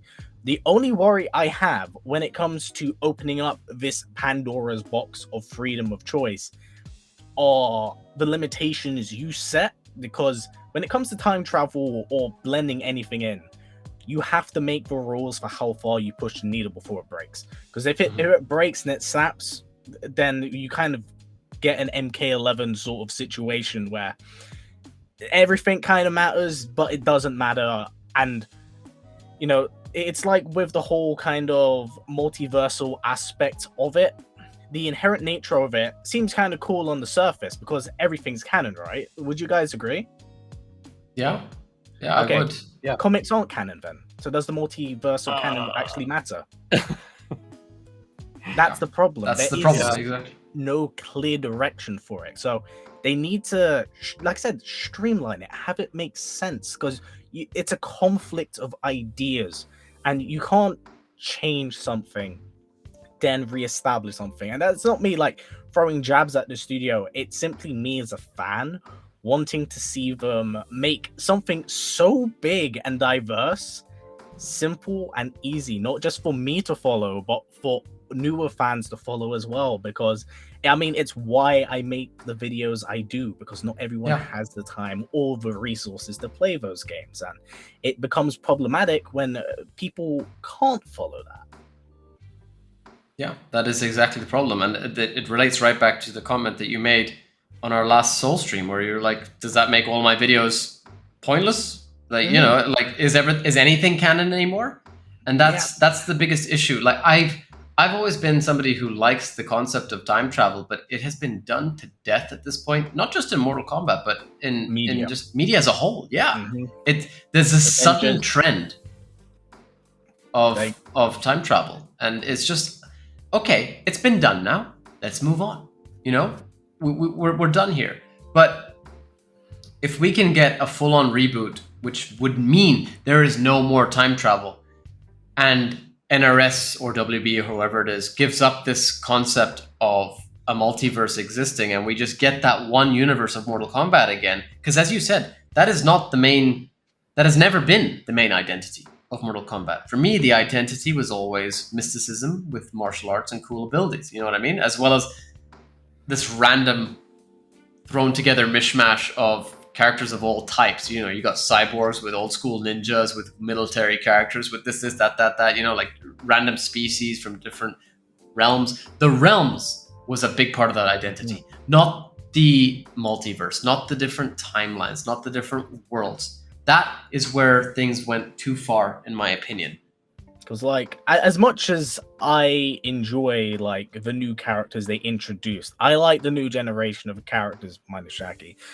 The beauty of Mortal Kombat and the 3D era in itself, whilst I'm not a fan of it because I feel like there was a lot of good ideas that were never properly explored or utilized, the world building in that is phenomenal. Like, they did so much where it's like... how I phrase this. It's like they did so much so well, and it came at the sacrifice and like the suffering of the characters on the roster itself, because not every character was flourished or even really came back up until Armageddon, but the world building was amazing. Like, they did so much with it. They really did. You had characters getting proper backgrounds and everything. And that's one thing that I really did miss about MK. Well, I guess in MK11, we lost the bios.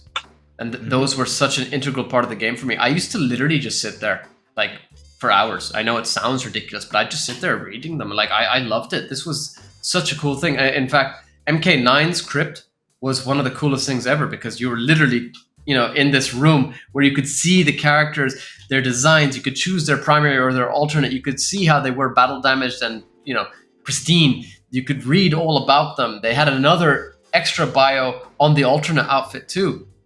And it taught you so much about the world. Yep, it served as an origin as well for the Mediterranean War Cult with Johnny's energy, which was never really properly tapped into, and it became a main plot MacGuffin for MKX. Like, it's exactly the smallest thing. It's just as you said, there's amazing world building there. There's so much potential and everything, but then it needs to be done right. Yeah, it's always half-baked, isn't it? Like, exactly. They want to commit, but they didn't. Because what was it? Deadly Alliance, if it was to have a main character, it would have been Li Mei. Didn't follow through with that. With Shigenko... I'd argue that Scorpion was technically main character, but I get you, yeah. Yeah. And then there was Shigenko, they made him the main character, didn't follow through with it. And then they had the ideas for, like, the one being for Armageddon, and then maybe even Shigenko coming back as a main character for that, considering how it kind of left off. Didn't follow through with it. Instead, we got Taven and Dagon, who had their little scuffle, and then that was it. I think after 4 onwards, the series suffers from a character development identity crisis whilst building everything up around it. And I think NetherRealm relied too heavy on that for MK9 to 11, whilst not acknowledging enough of it to broaden their horizons. So, like, I'm of the opinion, I don't really mind Titans. If they want to expand the lore and the canon, please, by all means, go ahead. Like, I even said in an earlier video, if you want to introduce, like, Titans or something, say that, what was it, the bind that they put on the one being, the same thing they did for the Titans when, what was it? When Raiden messed up the timeline, it's where everything started to unravel, why the Titans now exist, and you also get the possibility of the one being, you know, slowly unraveling like a volcano that everyone's sitting on. Like, if you want to do stuff, yeah, if you want to like do something like that and expand the canon, do it. But don't drop this idea on us without like any foreshadowing, because it's why the Onaga worked so well. He got foreshadowed in Deadly Alliance. The Perfectly. of Deadly Alliance was based around his army, not specifically him. So by the time he arrives, you're like, oh, okay, that we're actually getting somewhere with this, which is, I guess, kind of why Armageddon in itself is kind of disappointing, because you kind of had the setup for the one being, and there was so much kind of lurching on that, and we ended up getting Blaze instead, which I love Blaze. I think he's really cool, but I'm just like, this is a left field turn. What is it about trilogies and in this franchise and not committing to what they lay out? Mm-hmm. Yeah. And sorry, Phantom, I know you want to say something now, but I just want to say very quickly, you brought up a comment by Jolly's Man, and this is exactly what we're saying. This is an opportunity to make the new lore clear, make it make sense, damn it. And yeah, that's exactly what we want. We need the lore to make sense. We need the lore to, maybe not even make sense is the right way of saying it, just make it so that it's consistent, at least as much as you can. And I don't think it I'm will. seeing, well, Ever maybe again. not. Well, because I honestly think like they've said in the past, Mortal Kombat 11 is the end of Mortal Kombat, and this is something new that doesn't tie into the lore. I mean, I think we'll probably get like an hourglass scene or something, kind of like we've seen teases of, but that's, like I said, from in my opinion, it's probably like the Mortal Kombat 9 to intro, where people who play Mortal Kombat 9, they didn't really know what they were seeing. And it didn't matter because it didn't tie into the story after the resets happened. So this is something different, and I think the lore is gone. I think we'll get new lore. That's so concerning, because I'm reading on Twitter and I mean other places where some people have the opinion that fighting games don't need lore. And I understand that Mortal Kombat is a fighting game. I understand that, the FGC, the fighting game community, cares more about, the characters and how they work in specific situations, learning them, labbing them, frames, etc., etc. I totally get that. I play that to an extent. I do it myself as well. However, just because you don't care about the lore doesn't mean that others don't. So to say that an entire game that really was known for its lore, as well as, the obvious lore and gore, doesn't need lore nowadays, when in reality it had arguably the best plot or the best lore of any of the fighting games in existence, at least in my opinion. So I'm not saying it doesn't need lore. I'm just saying the lore of Mortal Kombat is finished, and I think what we're going to get now is a brand new lore set. And I think history is going to have to make brand new videos for whatever characters we get. Because I think the lore that we've seen, it's done. I think whatever we get going forward is going to be something else. Like, hey, this is Qui-Gon, and he is Tundra Zero or something like that. Like, I think we're going to get Mortal Kombat. We'll still get Blue Ninja and Yellow Ninja. I think we'll still get Bruce Lee character, but it's not our Mortal Kombat anymore. I think this is going to be something completely different, and that's kind of what these teaser trailers have been telling me as I watch them. I'm like, okay, everything's destroyed. Like, everything. This is a new universe. We're skipping 12. 12 doesn't exist. We're not doing a reboot. We're doing something new. And again, this is just my opinion, but this is kind of the vibe I've been getting from these trailers so far. See, if that is the case, then what history, if it works with what history said, and for example, they do go back to the Great Kung Lao era, and this turns out to be more of an origin in the first Mortal Kombat tournament, then that would work, in my opinion. To throw away all the past lore would be a complete mistake. I don't think Mortal Kombat fans would be okay with that. I really don't. I think that this would actually have quite the outcry, surprisingly, for a game, in my opinion. Well, I believe that if this lore is going to be turned on its head the way that you just said it is, it's going to fit in line with something like what history said about it going all the way back to the Great Kung Lao era, because that allows them to change those characters. Say, for example, you have the first Shirai Ryu clan member, the founder rather, who's branched off from the Lin Kuei, etc., etc. That could make sense because you're saying yellow ninja, blue ninja, etc. But that makes sense because it's a different point in time, and it could be a mantle. But if you're going to, we're not doing time anymore. Time's exploded. Time's done. Like the hourglass is gone. If we get lore now, it's not that this lore is going to tie into the lore that we know. This is a brand new everything. And Mortal Kombat 9 did a reboot, but their reboot wasn't everything's brand new. It's like slight tweaks, and that kind of cultivated in Mortal Kombat 11, where the kind of little tweaks that Raiden had been doing had impacted Kronika enough to come out. Mortal Kombat 12/1 is skipping 12. This is not Mortal Kombat 12. This is not a continuation of that story anymore. This is something brand new, in my opinion. Again, so we could be getting, we could be getting the first tournament, but it doesn't mean that the first tournament is going to be introducing characters that we know or characters that tie into the lore that we know. Like, I think we're going to get a brand new lore set. I think a good way of putting it is reestablish but trim away. And we get a lot of the older stuff, but maybe now we're in that era of like, what did we like from the previous timeline that we kind of want to reuse, maybe repackage, and what stuff do we want to like throw out completely that we didn't like or enjoy? What works, what doesn't work? That's why I even said earlier of like the mishmash of ideas, right? This is the perfect groundwork to set an absolutely new foundation whilst keeping its origins relatively similar, but just different enough that it's fresh and something newish for fans, but familiar. It's why I said like the requel aspect, it's like the foundation's the same. I'm with you, history, completely. I feel like to answer it, or rather to retort to what Timo is saying, the best way is to go with a sort of balance.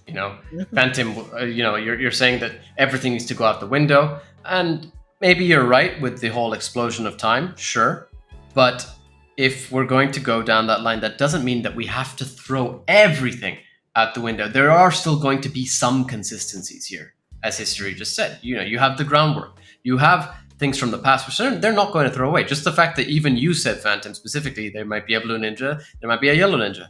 That means that there is that foundation they are continuing with. And if they're going to be a blue ninja and a yellow ninja, you're most likely going to assume that there's going to be some form of clans.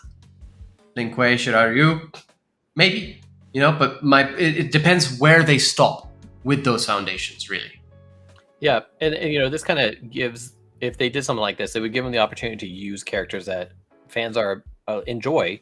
Like, you could have Kenshi and Takeda in there, and they could be the same age and fighting against each other, and not have the father-son relationship. They could just be characters with their own backstories. So it kind of gives you the opportunity to reuse things, like trim the fat. And there's a really interesting question up here.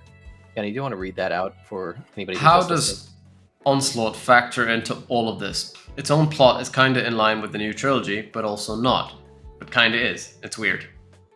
History, have you been looking at all into Onslaught's story? So I haven't at all, and that's largely because I'm waiting for kind of all of it to drop so I can then play through it and then like do a full-on review. But in just a quick response to that, multiverses, baby. Yeah. It doesn't really matter, but kind of does. Yeah, it's I problematic. think Onslaught is like the last remnant of the Mortal Kombat 11 multiverse. It will, I was like gonna say Yanni's hope there. It- How he reacted to that, but still. it's Yanni's last hope to play as Jackie. Yes, my favorite character.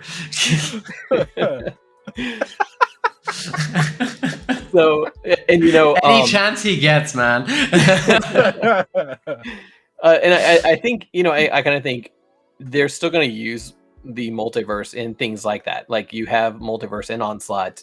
You have it in Mortal Kombat Legends, Snowblind, for example. Oh shoot! Spoiler alert.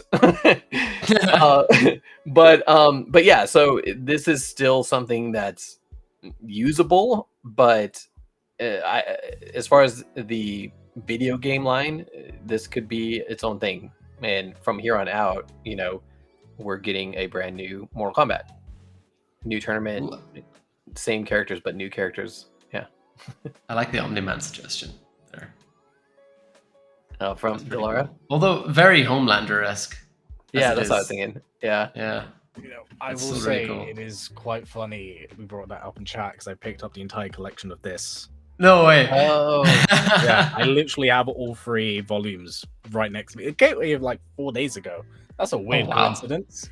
Time to get on the tinfoil hat. Something's happening. Yeah. It's ready there for me, man. It's non-stop. That's a good follow-up. So basically, Onslaught is Malibu comic style thing. That's interesting, actually. That's a cool take on it. Yeah, I like that. I mean, even Mortal Kombat X is a Malibu comic style thing now because comics aren't canon. So I don't know. So Edinator says they will live again in my new era. That a quote from Liu Kang saying that he was going to restore a lot of them. Kind of like that theory, my theory that I mentioned earlier. This isn't you guys' theory. This is my theory. Okay. It could be that Liu Kang has tried to get it right so many times that finally he just destroys everything. Kronika was in that same boat. She was trying to make it work the way that she wanted it to, and it never really would.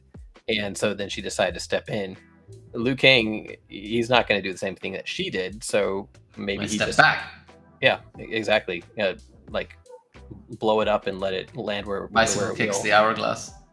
That'd be amazing. By the way, this is another example. It's off topic kind of, but this is another example of what I mean by recency bias with DLC characters. Ali Krasniki. I want to see Kratos too. That would be crazy. On one hand, I agree with you. He would actually be a really cool guest. But people are literally now just asking for Kratos because that was a recent game. You know what I mean? It's interesting. Oh. Yeah, you would definitely like Kratos in the game. I would be interested. I'm not gonna lie, because I know if the Peacemaker and Homelander thing is to be true, then that means it would be more adult-themed comic book characters, which I'd also be fine with. But there's still a part of me that's lurching for a return, video game guest characters. I would pay comical amounts of money to get Doomguy in a Mortal Kombat game. He would be a cool guest, 100%. Didn't Carl Urban play the Doom guy in one of the Doom movies? He did. The really bad one with The Rock. It was terrible. Speaking of typecasting.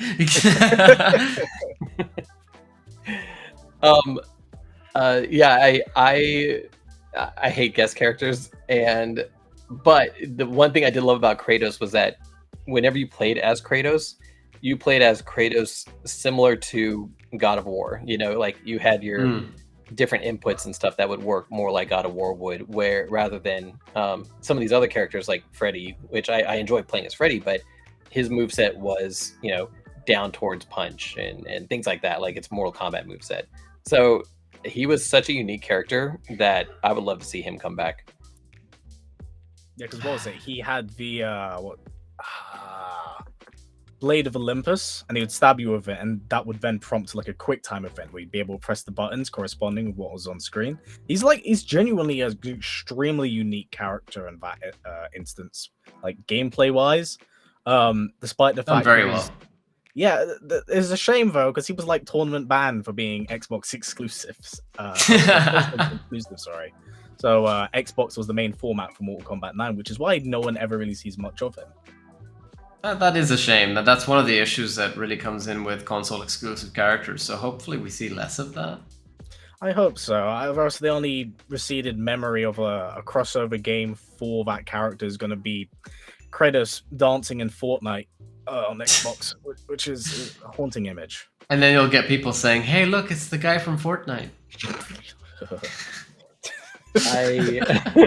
I hate those words.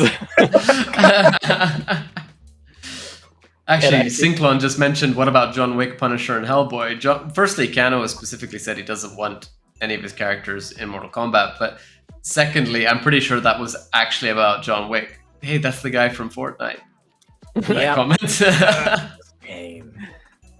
I'm rewatching Breaking Bad, and I recently heard somebody yell out, "Hey, isn't that Walter White from Fortnite or something like that?" And I was like, "Oh my what? God. What?" Actually, Yeah. Speaking of we mentioned, well, DLC now. Ali Krasniki. I think Ash Williams should come this time as DLC. I actually didn't what's his name? I'm forgetting his name now off the top of my head. Oh, the guy that played Ash? Yeah. I would have told you if you hadn't. Now that I said that, you can't get Bruce it. Campbell? Yeah. Bruce something. Yeah. What? Bruce Campbell. Yeah, there we go. Yeah, cool. Didn't he specifically say that Ash Williams deserves his own game and he doesn't want to see him as a guest character in another game? Just recently? Yeah. I'm sorry I forgot to bring that article, but yeah, he said he was in talks to have Ash in Mortal Kombat because they asked him about it. They asked him about it every once in a while, and he said, I think it would be nice if Mortal Kombat characters showed up in Ash's game. Ash Williams needs his own game, and I agree. Yeah. Let Mortal Kombat guest on other characters. Stop bringing guests into MK. Yeah, I do like that idea actually. But yeah, I mean, it kind of goes to show Bruce Campbell's. I hate to use the word arrogance because I am a big Evil Dead fan, but it's like arrogance that he might have earned in some ways to kind of say that sort of thing. So I don't know. Totally earned, definitely. I mean, he could just be the equivalent of old man yells at cloud, to be fair, but he did put in the work for a really long time, and I would like to see him pick up the mantle once again, because I know he said he's retired from it, but he's also said I think he hinted in a tweet or something like he might have one more in him. So I don't know. I'd like to see him actually put in the work, because I'm pretty sure that a majority of whatever Ash's moveset was from MK11 got shifted over to Joker. Yeah. That seems very clear. Even just the trailer itself, with the chainsaw sound turning into laughing instead. Like, really? And the initial face model reveal of Joker. What, the GTA character?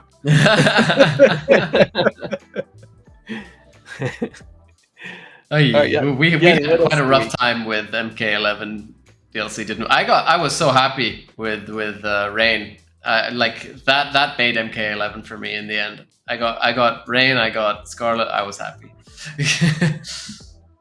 You see, I was only bargaining for one character, and I was like, man, it'd be really nice to see Takeda in this game, and it looks like I'm not going to get him at all. But at least by the end of the lifespan, I realized before everyone else managed to pick up on it, Kodal busted.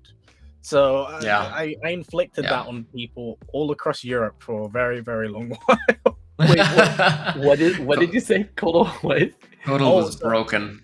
Oh. Yeah, so I found out all of the Kotal Khan dirt before everyone else. There he is. Weird.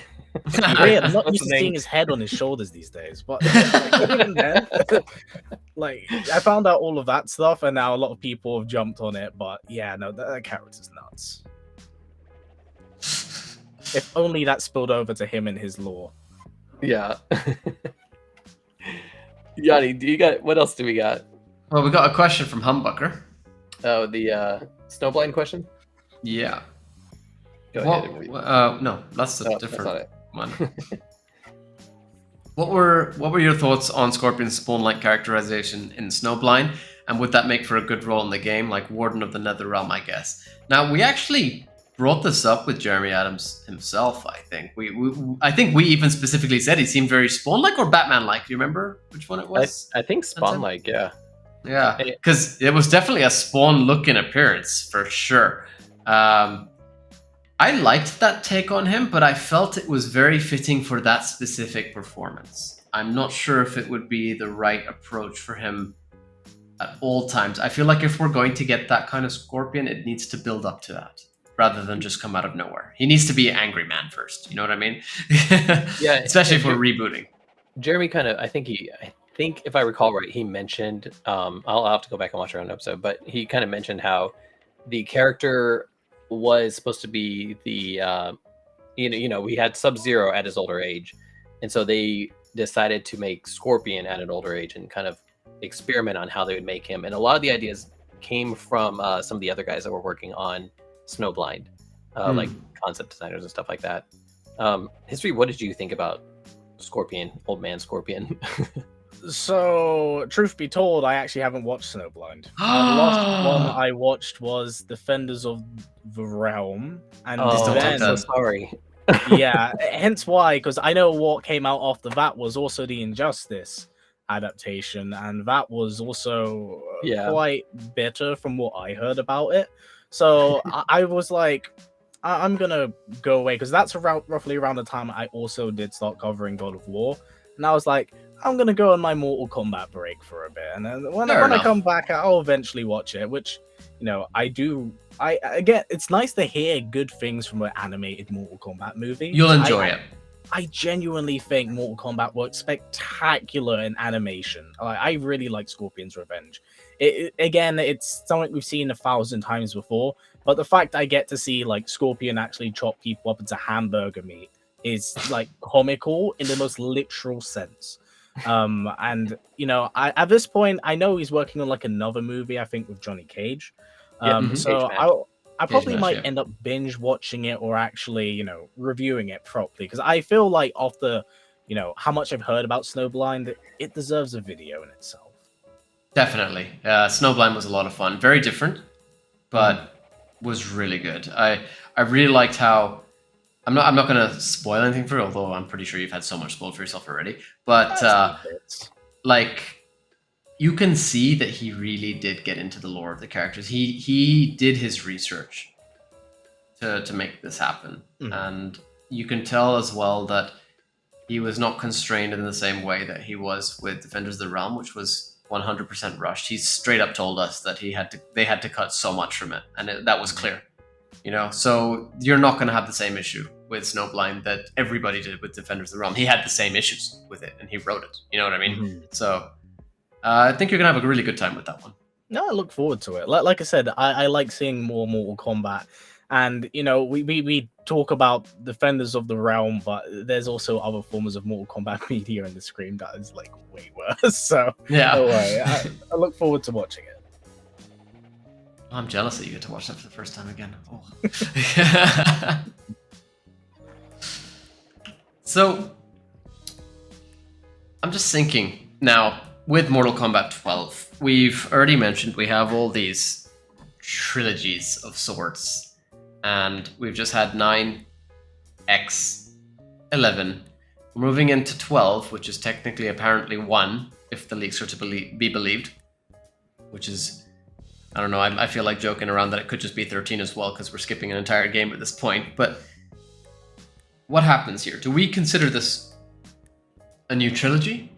Or do we consider this an entirely new approach to the games rather than trilogies being the case anymore? That's a weird one, because again, it's going in on the assumption that any of us are right. But in any instance, if we are going to commit to a trilogy and we're going to set up like a big bad, the obvious one is to go with Onaga. Maybe have that be the finale of the trilogy. But I've always kind of had, again, we're going to whack this thing. For good luck. if we're gonna like reestablish some older ideas, and we want to get rid of the hourglass, by all intents and purposes, have hourglass Liu Kang go up against one being infused Onaga. Have that be the thing that breaks the hourglass. That could be cool if it's not broken prior to that. Yeah. Like it's one way of excluding it and bringing in older ideas again. Again, we're talking like settling like a new established lore ground for the canon. You know, it gives a new foundation for it to be worked on, and I think that's an avenue and a way out to make also things kind of matter and not have like an instant reset button at your hand. Yeah, Edo has a comment here that we've all been commenting on for a while. Can you bring that up quickly, Phantom? MKX, who's next? MK11, you're next. MK12, what's next? I think it's more of a when's next at this point. I think it's, what time is it? 11:45. Going back to your question about trilogies, do we think this is the beginning of a new trilogy? I don't think any of the trilogies were intended to be a trilogy. Yeah. I you know, like we were talking about earlier with the 3D era, like every Mortal Kombat game kind of has its direction it's taking us, and then we get these weird turns. Like, you know, Mortal Kombat 2, we're like, oh wow, we're back into like this mystical, weird, otherworldly scenario, and it's like, oh, now we're on the streets of Chicago. And then Mortal Kombat 4, you know, it's like, okay, now we have gods in here all of a sudden. It's just, there's no real direction. But that being said, Mortal Kombat 12 or Mortal Kombat 1 could be like, maybe they've got this planned out a little bit better. Maybe this is an actual trilogy now. I don't know. I just don't feel like Warner Brothers and it gives NetherRealm enough opportunity to make a trilogy, and that's my opinion, because that's kind of what we've seen so far with Mortal Kombat 9. Ignore trilogy then. What do you think about, is this a new era? Oh yes, yeah. Well, that, you know, my idea is that I think it's a whole new everything. So yeah, I don't think it's just a new era. I think it's a new concept. Yeah, it's new characters, but old characters. I think it's going to be weird, and I think it's going to make a lot of us mad. So say that time is completely fractured at this point, shattered rather, and you've got all these characters who may look like they used to us in a way, say Blue Ninja, Yellow Ninja, etc., but they're not acting, or they're not even the same people at this point in time. And we're saying, okay, that's fine because it's a new era, time has been broken. What about Liu Kang? Does he get to stay the same? Is he the only consistent character at this point now because he's Fire God Liu Kang? Or does everybody change because time has changed? Maybe they're trying to kill him off again, like, and keep him dead. And this could be the end of Liu Kang. You know, that might be part of the hourglass breaking, is a sacrifice of the chosen one. Sure, but I don't think they're going to make him Fire God Liu Kang and then just kill him off immediately. So that's why I'm wondering, does he stay as the same character? I think they will, because Mortal Kombat 11 is the end. That's the end of Mortal Kombat. This is Mortal Kombat. Long live Mortal Kombat. I don't think we're getting. Shout out to David Craddock. I don't think we're getting Mortal Kombat again. There's no continuation of Liu Kang's story.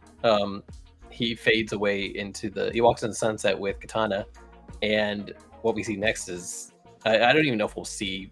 We probably will, but I don't, like, they might just not even show us Fire God Liu Kang. Again, this is all my opinion, but yeah, I don't think we're getting him anymore. What do you think, History? It'll be interesting. I'm kind of the opinion. It's mostly because, like, when we talk about Liu Kang now, he's associated with the hourglass. Yeah. He's a combination of literally the chosen one and a god and a cosmic deity wielding the ability to shift reality at a whim. So to me, I wouldn't kill him off, but I put in a case and scenario of what I have and what I hold is too powerful, and people can't know something like this exists, or else people are going to come for me and they're going to want this. And in any cosmic like anomaly or whatever issue kind of happens, because as seen with the hourglass as well, if arcade ladder endings hold any weight now, there's like fixed point in realities with Scorpion's family dying, lol, and they just kind of keep repeating that. Maybe it might be a case of there's always someone coming for the hourglass, so he keeps out of sight, out of sound. It's a good way of writing him out, as well as maybe Katana, and then appointing his former friends and allies as the new elder gods. Maybe those are the only ties you kind of have to the older timeline, but he's so far out of it, making sure that, you know, reality's kind of protected as the world keeps running without realizing what else is kind of going on. What To a if certain extent. what if at this point, Fire God Liu Kang, you know, you have the Chosen One merged with an actual god. All the other gods are dead at the end of 11. Fire God Liu Kang also controls the hourglass, which, you know, we had a past guest, I think it might have been Breastpod, who thought that perhaps Kronika's crown is what the Titan actually is and not Kronika herself. But giving Liu Kang all this power, what if Liu Kang is the one being at this point? And the last grain of sand exploding is kind of going back to original Mortal Kombat lore. The one being was separated, and that's you know, it could be something kind of like that again. But he's the realms technically, is he not? Right. That'd be kind of interesting. I'd be up for that maybe being explored, but I think as a main streamline canon, I think because of Liu Kang's consistency of being inconsistently the main character and him finally becoming the main character, I think people would be like, that's kind of cool, but I don't know if I'd be interested in seeing something like that. I mean, at this point, it's just down to our creativity. There's even the possibility, and I know, Yanni, you're going to absolutely detest this one, that essentially Liu Kang gaining the hourglass gains the attention of the other Titans. There's always we get a Scorpion ending, basically. Yeah, I mean, to be fair, Scorpion going around as a literal god of vengeance, breaking those gods to pieces is kind of cool on paper, but here's the thing. If you replace Titans with Elder Gods, immediately sounds cooler. It does. It 100% does, but that also fits because it's kind of almost happened in the 3D era anyway, you know? But I don't know, like, I cannot think about accepting the Titans. Okay, no, I can't say that. That's not fair. I cannot accept the Titans even after thinking about them and trying to make them fit, because the Elder Gods have been that established body in Mortal Kombat for so long as the highest of powers, the only one of which was the one being who was technically stronger than all of them. And then from that to suddenly go to the Titans, it's just like, but that changes the entire power hierarchy and it just doesn't fit. And it also throws a sort of Greek mythological influence into this more Asian mythological influenced story instead, you know? Yeah. The thing is, that's kind of been the weird thing with Mortal Kombat, especially during the 3D era, because they just started taking cultures and just throwing them in with the Mortal Kombat designs. True. And I think, like I said, it kind of works and doesn't work, because I'm like, it's so kind of open-ended that you could write them in, but you got to write them in. You can't drop them out the sky and it's like, exactly. At these least are the new Elder Gods. Hinted them for a couple of games. Be like, just don't say, like, don't have Shao Kahn be like, so the rumors were true. What rumors? Exactly. Like, how about in one game be like, drop little tidbits for us. Like, let us follow that trail. Say, Raiden's like, wait, Elder Gods, what about this? Don't worry about that for now. That's a story for another time, you know? Then, bit by bit, Raiden's like, there are Titans? I thought you were the highest of powers, aside from the one being. You know, like, lead up to it. Get there somehow. Don't just be like, as we said, so the rumors were true. Like, you know what I just realized? They could have used Jade's MK9 ending. Exactly what we've been saying for ages. That's exactly what we've been saying. It was there. Oh, dude. I I just had that click now. It's like, hold up. It's right there. The entire and everybody was like, "Who is this? Who is this?" You know, and it was there. Oh, it is so problematic. Somehow the Titans returned. We got a Star Wars right here. Like I said, I'm fine if they want to do something with the Titans, but please, like, it's why. Side note and idea. And I think this would generally be a really cool way of doing it creatively. If they do a crypt mode, and the ways of actually deciphering each area of the crypt is grabbing a mural that tells the story of the Titans and the interaction like between them. Like you put into a wall, opens up a new area. You paint this picture that slowly forms, and once it's done, it just like plays out a cutscene for it. Like I think that's a good way of doing it without detracting from the main story of the game. Like if they want to do that would be really cool. All right. Well, I think we dived in a lot deeper than I expected us to. Yeah, there's a lot of ideas. Discussion. Yeah, it feels like we're gonna have to have a follow up on this at some point soon. Mm-hmm. Let's see how things go. But that was that was a good continuation, I felt, of our last topic actually, and I'm really interested in seeing where this all goes. I wonder if anything, even one thing that any of us has said is actually going to be true when the time comes, or if we're completely way off the mark. I hope so. Like I said, man, like we've talked about it relentlessly. Like Mortal Kombat's built on like this beautiful foundation and legacy, and it's not that it's ever been like neglected at all, but it's never been tapped into and followed through to the end of it. Like as of right now, the only real character arc that feels genuinely like finished, done, and over with is probably Raiden's and Liu Kang's. Yeah. Like that's as far as it goes. Like, oh, Kitana became Khan. That was a thing, and then she immediately basically loses the role and off the map. Exactly. You know, there's so many issues and inconsistencies of, you know, not to bring up spoilers for anyone who hasn't seen it. Have any of you guys had the chance to see Guardians of the Galaxy 3? I just came back from it right before this episode. One of the beautiful aspects of that film, and no spoilers for the chat, of course, what makes that movie so special is that you feel like that's the end. That's it. And it after when the credits roll and everything's done and finished with, you can kind of go away and saying, I don't need to see them again. I think I'm okay with that being it for them. And I think that's been Mortal Kombat's problem. It's that, we can bring everyone back every time. It's like, sometimes someone needs an ending. Like, exactly. Imagine if like Jax didn't come back for MK11, he got his happy ending. He stayed with Vera, and that was it.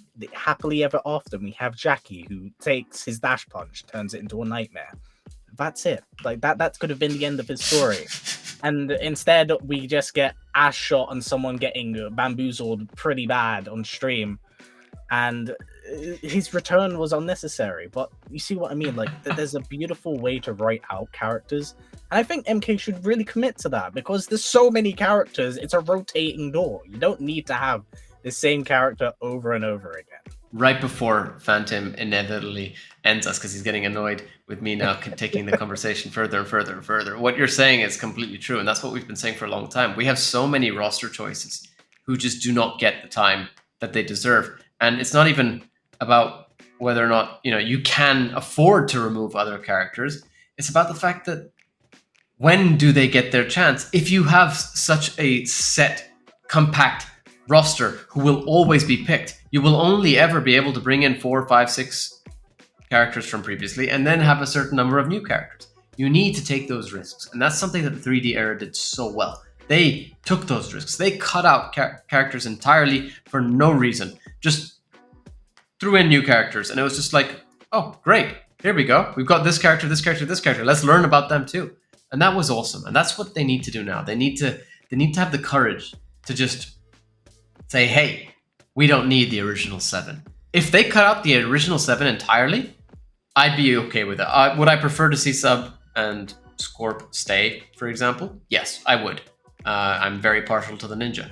But it would be totally fair if they decided to say, hey, no, let's get rid of them. I would be okay with that if it meant other characters on previous rosters actually managed to make a return. And they have that opportunity now with a full reboot of Mortal Kombat, if that is being the case, which is what I'm gathering from, or what we're all gathering from these trailers, from these teasers. They have the opportunity. I want to see them actually take it. I want to see a roster which, I say nobody imagined and which we all imagined, because we have been imagining this roster for a long time. We want these characters who have been missing for so long. We want to see an entirely new roster which we never expected NRS would pick, which we've all picked in our minds. You know what I mean? 100%, man. Phantom. Is the question, do I agree or? No, it is me saying, feel free to lead us out.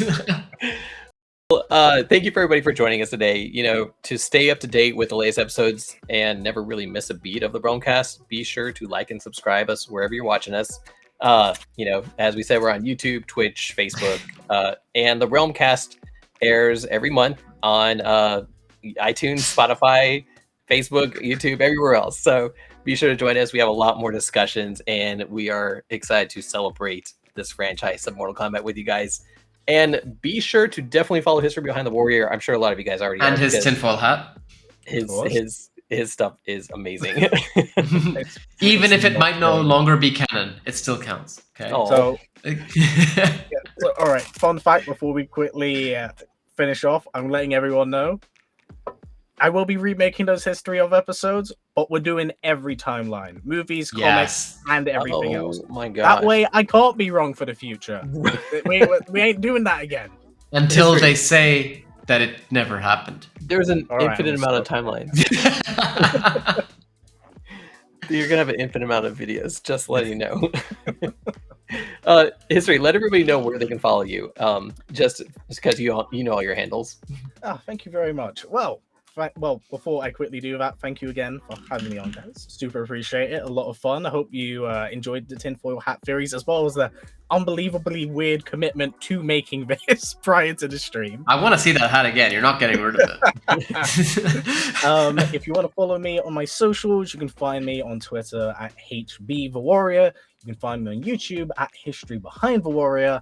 And if you're looking for my Instagram, you can probably find me at HBTWarrior. That might not be the case. I've got two, with one of them I can't access.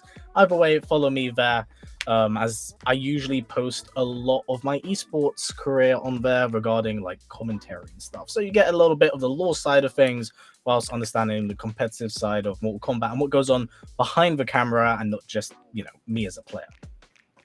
And I highly recommend that to everybody. I've mentioned that I don't just like the lore, I like the fighting game aspect of it too. And History is the best person you could probably check out to transition from just lore as well also into the fighting game community in some sense. So definitely check out his stuff. He's got some really cool content you need to see if you haven't seen, as we said, not just lore related. And his commentary work really speaks for itself, because he's the one speaking. So, to our listeners, we hope you enjoyed today's discussion. I am here making bad jokes at all points in time for you. We have our next Realmcast episode prepared, but we are seeing how things go with whatever's going on with NetherRealm Studios and Mortal Kombat 12 or Mortal Kombat 1 or Mortal Kombat 1-2. So we're not sure what's happening next, but we will definitely keep you informed via our usual channels. So be sure to keep an eye out for any news from our side as well. Phantom? I'm actually super excited for our next Realmcast episode that I'm hoping we can release. It depends on what's going on with Mortal Kombat 12, but as Yanni said, everything is ready to go. So in the meantime, don't forget Mortal Kombat Online has some other shows that you should check out. There's Survival Saturdays, which is going to be Saturday from 9 to 11 p.m. Eastern Time. Survival Saturdays every Thursday at 9. I'm joking. Thank you again, everybody, for joining us on our 8th Soulstream episode. We really do hope you enjoyed it. Thank you again to History, without his tinfoil hat now at this point in time, for joining us. Really appreciate you joining us again. It has been way, way too long, and we need to do this again at some point, much sooner than 2 years, for sure, next time. To everybody listening, thank you so much for your support, your engagement. Really, we really love having you all here chatting with us. It's been so much fun. It's been very active today, which has been absolutely awesome. So let's try and keep this up for next time as well. Then this was so much fun. I want to do this again. So yeah. Like and subscribe, and you can find Yanni and myself, Phantom, on the Mortal Kombat group on Facebook. And you can also find Yanni, of course, on the Mortal Kombat meme realm, which is on Facebook and Instagram. And it's extremely hot right now. We got memes coming out the oven constantly. You can also kitchen is definitely open. I'm cooking. You can also join our official Discord channel hosted on MKO Mortal Kombat Online server through the link in the description of this video, where we discuss Mortal Kombat along with you, our listeners. And a special thanks to Uppercut Editions for their continued support. And don't forget, the Realmcast is the official podcast of Mortal Kombat Online. And you can catch up on all episodes of the Realmcast on realmcast.com, where you can also find our calendar for all of our upcoming content as we announce it as well. Thank you very much, everybody. Thanks, everybody. Bye.